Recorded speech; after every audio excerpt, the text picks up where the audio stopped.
में तुलसीदास जी ने दोहावली में भाग्यहीन को भी भाग्यशाली बनने का उपाय बतलाया था। आज बाबा कह रहे हैं कि प्रारब्ध के कारण कोई भाग्य लेकर भी आया हो, किंतु उसकी एक ये गलती उसको भाग्यहीन बना देती है, उसको कष्टों से घेर देती है, उसका भाग्य धूमिल हो जाता है, उसके जीवन में लिखे हुए प्रत्येक सुख भी दुख में बदल जाते हैं। आइए दोहावली में श्रवण करते हैं, ऐसी कौन सी गलती है जिसे करने से मुझे और आपको बचना चाहिए, और वो कौन सा काम है जिसे करके भाग्यहीन भी भाग्यशाली बन सकता है। जय श्री हरि। पूज्य गुरुदेव के चरणों में बारंबार प्रणाम। साहिब सीता नाथ सो जब घटिए अनुराग, तुलसी तब ही भालते भबरी भाग ही भाग। तुलसीदास जी कहते हैं, जब जीव का श्री जानकी जी के नाथ तथा श्री सीता जी के पति श्री राम जी के चरणों से अनुराग अर्थात प्रेम कम होने लगे, अर्थात जिसका प्रेम श्री सीताराम के चरणों में नहीं होता, जो माँ जानकी और रघुनाथ जी से प्रेम नहीं करता, प्रीति नहीं रखता, वह आदमी भाग्यवान होने पर भी राम जी के चरणों से विमुख होने के कारण भाग्य उसका साथ छोड़ देता है। राम विमुख होने से सुख सौभाग्य उसका नष्ट हो जाता है। उस जीव को केवल और केवल कष्टों का सामना करना पड़ता है। क्यों? कहियो कौशलनाथ तजी जब ही दूसरी आस, जहां तहां दुख पाइयो तब ही तुलसीदास। तुलसीदास जी कहते हैं, जो श्री रघुनाथ जी को त्याग कर छोड़कर किसी और की आशा करता है, वो जब जब किसी और की आशा से सुख पाने की कामना रखता है, तब तब उसको कष्ट मिलते हैं। क्यों? क्योंकि सुख कौन देगा? केवल और केवल करुणा के सिंधु दीनानाथ ये राम जी ही हैं, जो जीव को सहज में कल्याण प्रदान करने वाले हैं। एक बार जीव राम राम राम राम उच्चारित भर कर ले, नारायण कह भर ले पुत्र के भाव से भी, तो ये श्रीहरि उसे अपने लोक को प्रदान कर देते हैं। किंतु वही अभागा जीव जब उनके चरणों की शरण को त्याग कर किसी और की ओर दौड़ता है, तो उसका कल्याण होता नहीं है। दौड़कर कहाँ जाओगे? स्वयं देवों के देव महादेव इसी राम जी की चरण शरण में रहते हैं, इन्हीं को अपना इष्ट कहते हैं। महादेव जी के पुत्र गणेश जी जो रिद्धि और सिद्धि के दाता हैं, वे स्वयं राम राम कहकर प्रदक्षिणा करते हैं और संपूर्ण ब्रह्मांड की परिक्रमा का उन्हें फल प्राप्त हो जाता है इसी राम नाम के प्रताप से। ब्रह्मा जो इस जगत के रचयिता हैं, वे स्वयं इन्हीं राम जी के नाम को लेकर सामर्थ्यवान होते हैं और जगत की रचना करने का सामर्थ्य पात्रता उसमें होती है। अब बताओ, इन सबको अगर आप इनकी ओर भी दौड़ोगे तो इनकी शक्ति और सामर्थ्य भी इन्हीं रघुनाथ जी के कारण है, श्री हरि की कृपा दृष्टि के कारण है। बिना राम जी की कृपा के ये सब अधूरे हैं, बिना राम जी की कृपा के ये भी कुछ नहीं कर सकते। तो आप और मैं इधर इधर दौड़ने की बजाय सीधे के सीधे प्रभु के चरणों की शरण को स्वीकार कर लें।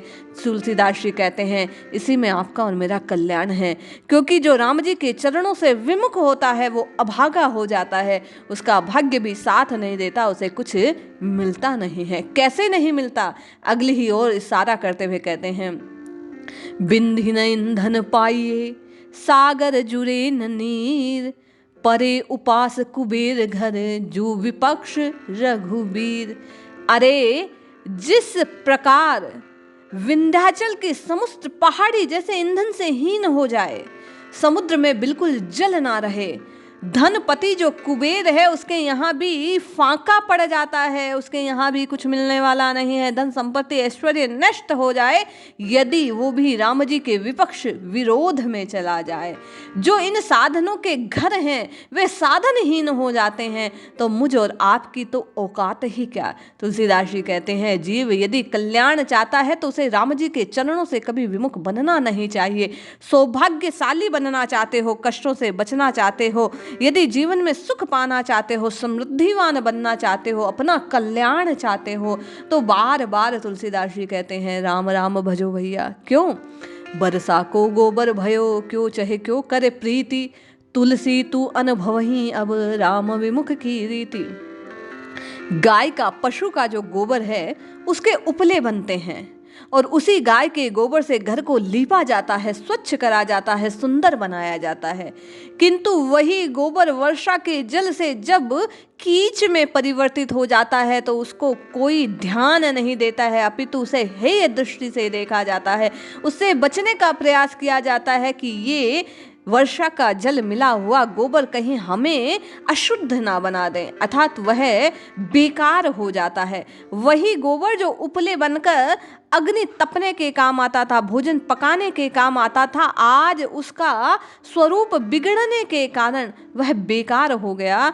उसी प्रकार जीव जब राम जी के चरणों का आश्रय त्याग देता है तो वह निकम्मा हो जाता है, निस्तेज हो जाता है, वह बेकार हो जाता है, वो किसी काम का नहीं रहता। उसका भाग्यहीन होना निश्चय ही इस बात की सत्यता है। उसका भाग्य उसका साथ छोड़ देते हैं, सब उसको अकेला छोड़ देते हैं। इसलिए तुलसीदास जी कहते हैं, अरे मनुज अपने हृदय को जगा तू, केवल और केवल उन्हीं सर्व सामर्थ्यवान राम जी के चरणों का आश्रय ले, क्योंकि जो जो उनके विमुख होता है वह निश्चय ही अपना अहित कर बैठता है। यदि खुद का हित चाहता है तो इन चरणों से अनुराग करना ही चाहिए। सब ही समरथ सुखद प्रिय, अच्छम प्रिय हितकारी, कबहु न काहू सुराम प्रिय, तुलसी कहाँ बिचारी। संसार की दशा कैसी है, जो समर्थ पुरुष है, सबको सुख देने वाला लगता है, असमर्थ को अपना भला करना चाहता है अगर कोई व्यक्ति तो उसके साथ लग जाता है।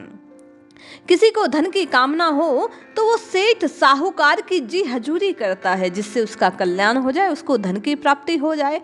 अरे उसी प्रकार जीव को अपना कल्याण चाहने के लिए, करवाने के लिए समर्थ, सर्व समर्थ कौन है? पुरुषोत्तम, पुरुषों में उत्तम जो हैं, जो इन विषय विकारों से जीव को हटा सकते हैं, मिटा सकते हैं, प्रारब्ध को नष्ट कर जो उसके कष्टों को मिटा सकते हैं, सुख को प्रदान कर सकते हैं, सर्व समर्थशाली बना सकते हैं, जो कुपात्र को भी पात्र बना सकते हैं, जो हीन को भी समस्त अभावों से नष्ट कर उसके प्रारब्ध को जगा सकते हैं। ऐसे श्री राम जी को प्रिय लगना चाहिए उस जीव को।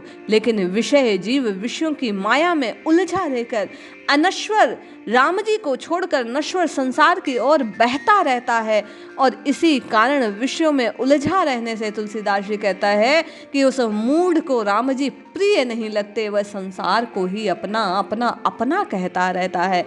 यदि आप और मैं भी प्रभु को पाना चाहते हैं तो तुलसीदास जी कहते हैं, सब संसार से विमुख होकर केवल और केवल राम जी के सम्मुख हो जाना चाहिए। शरणागत के भाव से प्रभु को पुकारना चाहिए। निश्चय ही राम जी आप पर और मुझ पर कृपा करेंगे। बाबा कहते हैं, तुलसी उत्तम कर्म जुग, जब जेहि राम सुदीति, होए सुफल सोहि ताहि सब, सन्मुख प्रभु तन पीठी। तुलसीदास जी कहते हैं, जब जिस पर श्री राम जी की सुदृष्टि होती है उसके सब कर्म उत्तम बन जाते हैं, क्रियमाण और प्रारब्ध दोनों सद जाते हैं, उसका जीवन लेना सफल हो जाता है। शरीर की ममता को छोड़कर जब जीव प्रभु के सम्मुख हो जाता है, प्रभु को अपना मान लेता है, केवल प्रभु से अपना नाता जोड़ लेता है, तो वह जीव प्रभु के सम्मुख होने के कारण अपने भाग्य को बना लेता है, अपना सर्वोत्तम जो स्वरूप है उसे प्राप्त कर लेता है। अविनाशी स्वरूप का उसको ज्ञान हो जाता है। राम जी की चरण शरण में जाने के कारण जन्म मरण रूपी इस जीव की व्याधि उसको छोड़ देती है और सर्व सुखमय उसका जो अविनाशी स्वरूप है वो प्रकाशित हो जाता है। तुलसीदास जी कहते हैं, जीव का केवल और केवल अगर कोई भला करता है तो राम जी के चरणों का आश्रय लेने का उसका भाव ही उसका हित कर सकता है। क्यों? राम काम तरु पर हिरत, सेवत कलि तरु ठूट, स्वार्थ परमारथ चहत, सकल मनोरथ झूठ। जो मनुष्य श्री राम जी को रूपी कल्प वृक्ष को छोड़कर सूखे ठूंठ जैसे निसार कलयुग पाप रूपी वृक्ष का सेवन करता है, उससे स्वार्थ और परमार्थ रूपी फल चाहता है, उसके सब मनोरथ व्यर्थ हो जाते हैं। जिस प्रकार कल्प वृक्ष में यह विशेषता है कि उससे जो कुछ मांगा जाए वह फल वह प्रदान कर सकता है, जबकि ठूंठ जो सूखा हुआ वृक्ष है जिस पर फूल पत्ती कुछ भी नहीं है, वो जीव को कुछ प्रदान नहीं कर सकता। ये कलयुग पाप रूपी वृक्ष होने के कारण जीव को किसी प्रकार का कोई फल प्रदान करने के योग्य नहीं है, सामर्थ्यवान नहीं है। ना कलयुग का सेवन अर्थात संसार की ओर दौड़ने से ना तो जीव का स्वार्थ अर्थात भोग संभव हो सकता है, ना परमार्थ अर्थात मोक्ष संभव हो सकता है।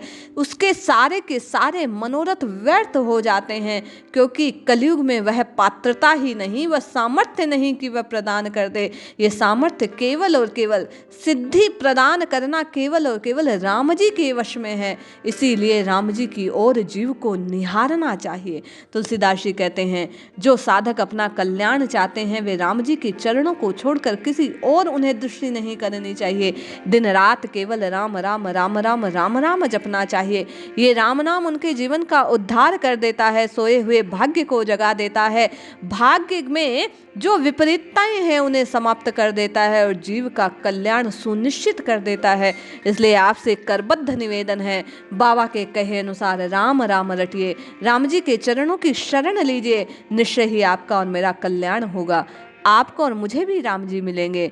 निश्चय ही जीव अपने सोए भाग को जगा लेगा, साधक साधना पूर्ण कर लेगा, उसे राम जी की प्राप्ति होगी। जय श्री हरि, जय जय श्री सीताराम।